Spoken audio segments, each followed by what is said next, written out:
365 million people have English as their mother tongue. More than 2 billion others learn and speak English as a second or third language. If you speak English, you can make yourself understood to almost 2.5 billion people. Why would you need to learn any other foreign language? Is that just a ridiculous waste of time? Nelson Mandela was fiercely criticized by black South Africans for speaking Afrikaans. He replied, "When you speak to a man in a language he understands, that goes to his head. When you speak to him in his own language, that goes to his heart." So here's the thing. If you want to win somebody over, you need to speak to their heart. Popes know that. John Paul II spoke like 10 languages fluently, a dozen others on a more elementary level. Wherever he went, he greeted the people with at least a few sentences in their native language, and that was an important key to his popularity. People with foreign mothers-in-law or foreign mothers-in-law-to-be know it too. They may speak English with their girlfriends, but when they want to be on good terms with the girl's mom, young men are willing to learn the craziest languages, including Dutch. And it usually does the trick. Why? Well, our native language is totally entwined with our personality, with our identity. Our whole personal history is deeply rooted. It's soaked in our mother tongue. There are so many memories and feelings connected to words, expressions, even to the grammar that we have grown up with. So, if you learn another person's language, you show that you're genuinely interested in their life, in their personality. What mother-in-law wouldn't be flattered? When you hear your own language, you feel connected. When you're traveling and you've been speaking a foreign language for days or weeks, the moment you board a plane where cabin crew greets you in your own language, you know you're going home. If mother tongues had fragrances, I think they would smell of cookies and of comforting chicken soup and of granny's cologne, maybe even a little bit of mothballs. This may very well be the reason why constructed languages like Esperanto have never caught on as broadly as could have been expected. However cleverly designed and simple, easy to learn, no country has ever adopted an artificial language as their own, nor as a foreign language to be taught systematically on a large scale for a longer period of time. Though it has been tried. But somehow, despite the difficulties with natural languages, like the frustrating irregularities, the discrepancy between spelling and pronunciation, the sometimes absurd complexity of their grammar, despite all that, we prefer to learn languages that have grown organically with people. Constructed languages speak to the head. Natural languages smell of cookies. To Nelson Mandela, learning Afrikaans was all about knowing your enemy. He said, you have to know their language and their passions and hopes and fears if you want to defeat them. He did. It worked. But it's not all about enemies all the time, is it?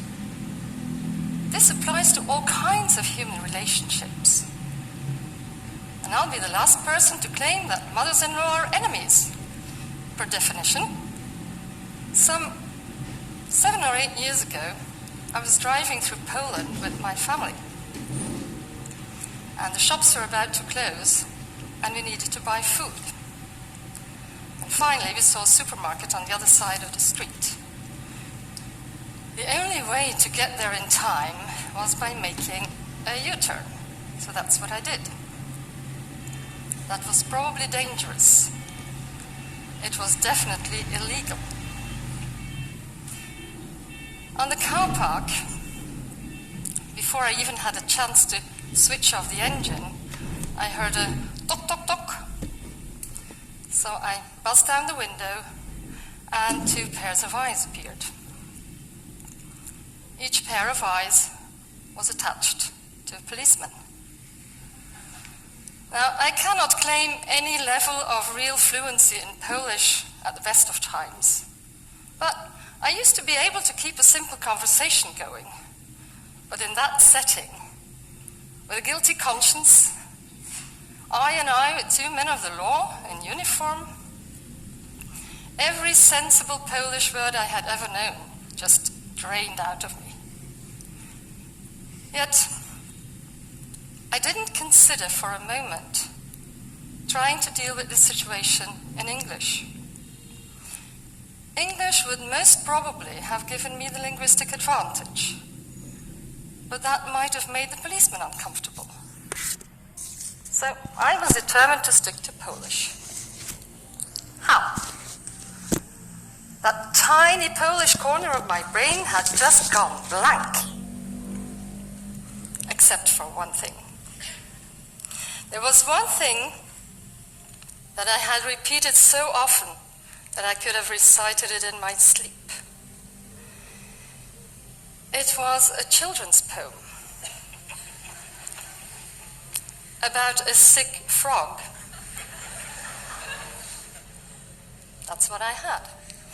I know it was a bizarre thing to do, but I blurted out.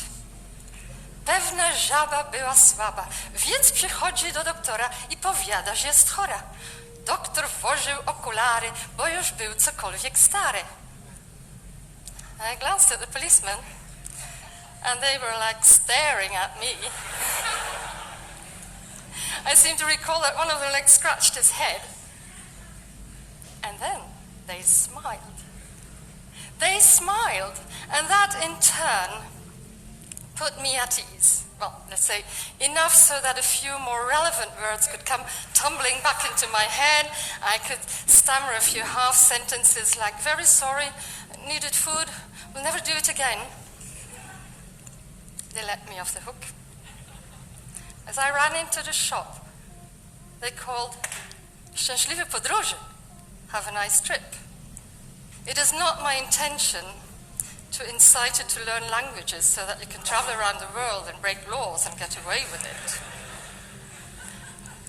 But this little episode illustrates how a few words, however simple or silly, just a few words can go straight to the heart and melt it. By the way, there was an alternative to the sick frog. There was one thing I knew equally well. A drinking song. That might not have earned me a smile. Probably a trip to the local police station for a blood test. You don't need to learn many languages. You don't need to learn them thoroughly.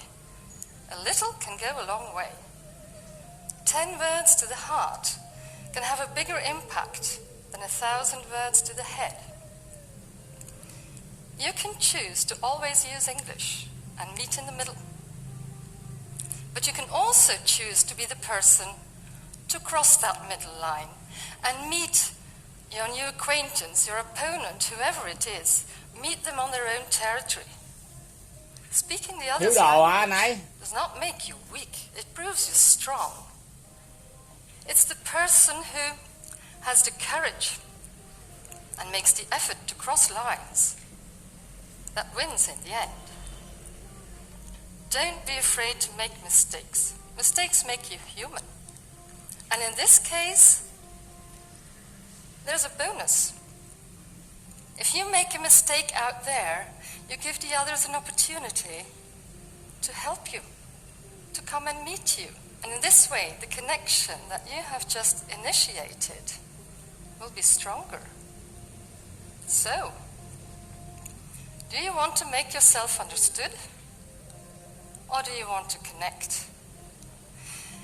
Let's all continue to learn and use English. So that we can interact with mixed audiences like we're doing here at TEDx.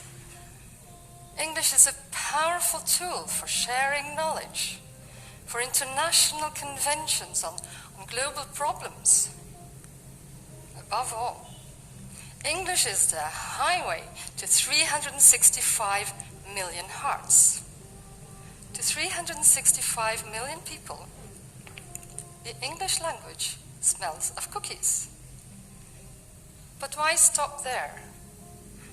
Why not make the extra effort and learn at least one other foreign language?